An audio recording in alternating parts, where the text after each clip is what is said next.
Hello everyone. Today we are going to start with the first chapter of business studies for class 11th, and the name of the chapter is Nature and Purpose of Business. So business is a wider term, so before understanding the meaning of business we need to understand the different types of human activities, and first of all we will start the meaning of human activities. So as we all know that work is an essential part of every human life, and work helps to satisfy human wants also. And so we can say that any activity performed by a human being to meet his wants is known as human activity. Some of the human activities are performed to earn money, while some are undertaken to achieve personal satisfaction. So I hope you have understood the meaning of human activities. So we can further divide the human activities into two activities. First one is economic activity and the second one is non-economic activity. So economic activities we can say that are those activities which are undertaken to earn a living. For example, a worker working in a factory, a doctor attending to the patients in the clinic. So if the activity is performed with the aim of earning profit, then it is an economic activity. So it is concerned with all those activities which are related to or which are concerned with the production of goods and services, exchange and consumption of goods and services, um, which I mean to say that which are not available free. Now come to the non-economic activities. Non-economic activities are those activities which are undertaken to satisfy social, psychological and emotional needs. The end result of non-economic activity is not earning profit or creation of wealth or any kind of monetary reward. For example, if the activity is performed without the aim of earning money, then it is a non economic activity. These are inspired by sentimental reasons and are performed out of love, sympathy, sentiments, patriotism, etc. For example, mother teaching her son, going to temple, charity, or we can say the social service, production for self consumption, etc. So these are considered as non-economic activities, and there is no expectation. We can say there is no expectation of any kind of monetary reward or benefit.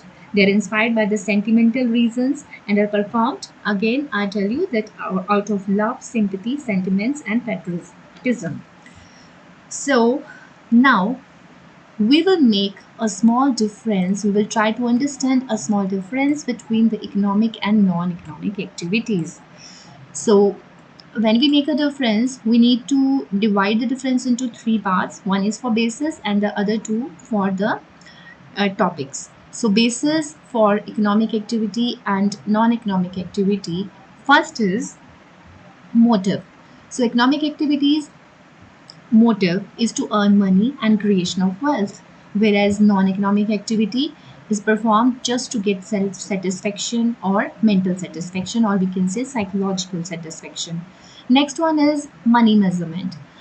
Economic activities are always measured in monetary terms, and for non-economic activity we can say these are not measured in terms of monetary or money terms. Expectations from economic activities are just to earn money and profit, and expectation for non-economic activity are mental satisfaction, psychological satisfaction. Duration.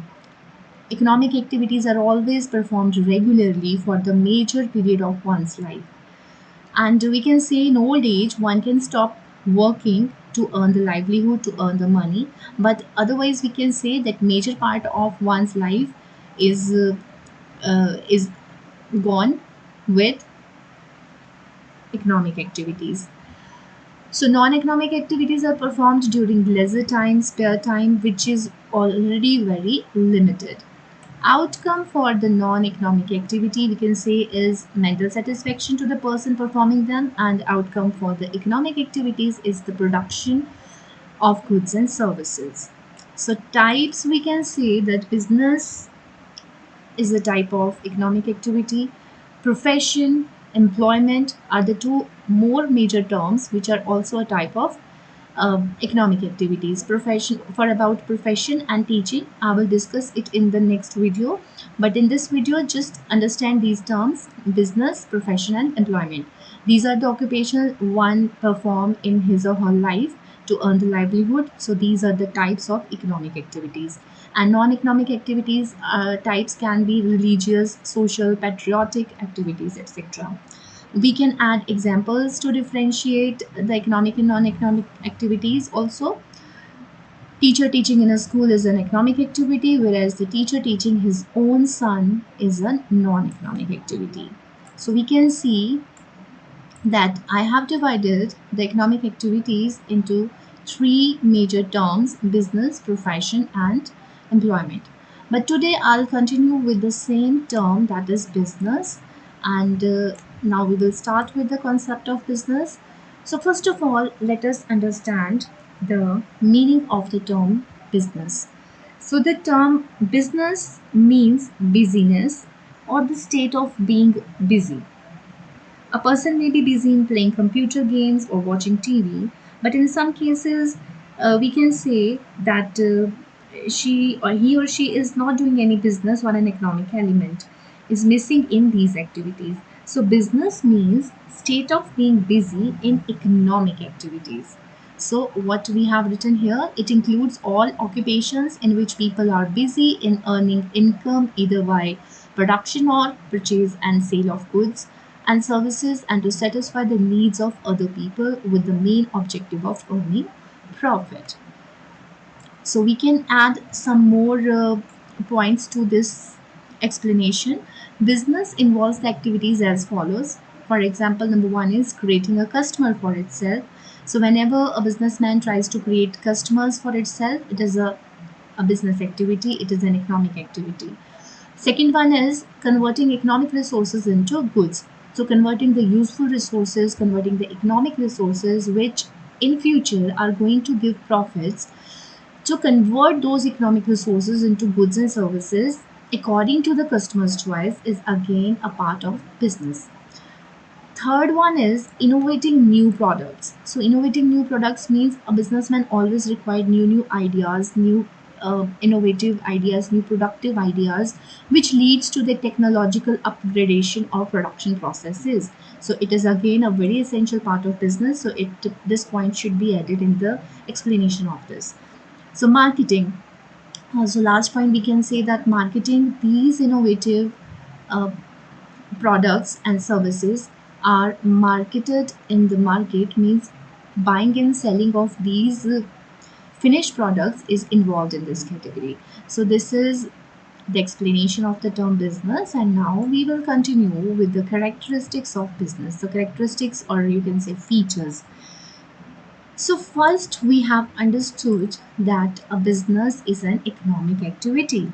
So, business is an economic activity. How? Because it is undertaken with the aim of earning money or livelihood and not for psychological satisfaction. Second one is production or procurement of goods and services. So we all know that every business exists to satisfy the wants of the customers, because whatever we produce, whatever we provide services, we provide goods and services to satisfy the wants of the customers. So it either itself produces the goods or services or procures them from others. Procures means purchases them from others to sell them to the customers. So we can say that goods can be divided into two categories: consumer goods, like which are directly consumed by the consumers or the customers, like sugar, pen, stationery, etc. And there are some capital goods also, which are actually purchased by the for the business purpose, like machinery, furniture, etc. So, services can be transportation, banking, insurance, warehousing, etc. Now, the third one is sale or exchange of goods and services. So, whatever the production is done, all business activities are directly or indirectly concerned with the transfer or exchange of goods and services for value. So, production or purchase of goods is concerned with its sale and transfer for value. Production for self consumption is not business. For example, cooking food in a restaurant for customers and charging them is business. So it will be included in the business activity because charging money is it means that you are getting profit. Now the fourth major point or the major characteristics of the term business is dealing in goods or services on the regular basis. This means that business involves buying and selling of goods and services on regular and recurring basis. One single transaction or of sale does not constitute business. So we can say that regularity of occurrence of a business transaction is a must. For example, if a person sells his mobile phone at a profit, it does not constitute business. However, if he or she keeps a stock of mobile sets and regularly sells them either on shop or from home, then it will constitute a business. Means a single transaction cannot be considered as a characteristic of business as an economic activity. Now, the fifth point is profit earning. This is the major point. This is the major, most required, most wanted uh, characteristics, that is profit earning. The main aim of every business is to earn profit. No business can survive for long without earning profit. So, the main aim of every business is to earn profit. No business can survive without earning profit. Buying and selling at the cost less than its main cost or free of cost cannot continue for long. So, due to this reason, businessmen make all possible efforts to maximize the profits. So, if a businessman continuously suffers losses in a particular activity, in a particular business activity, then he will have to leave it sooner or later. So, we can say that business must earn profits. Now, the next point is risk, uncertainty of return, and the possibilities of risk. There is an element of risk in every business.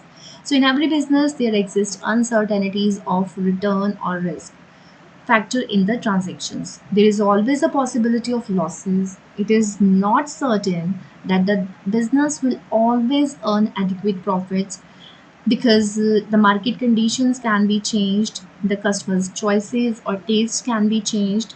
There may be strikes, there may be increased competition, there can be the causes like fire, theft, etc. So business always involves some degree of risk. So we can say, in spite of doing all the best possible efforts put into the business by the businessman, there is always a possibilities of losses, and it always involves a high degree of risk. So no business can altogether do away with risk. So children, this is all about the term business and its characteristics. And in the further video, we will continue with the same chapter with the next topics. Thank you.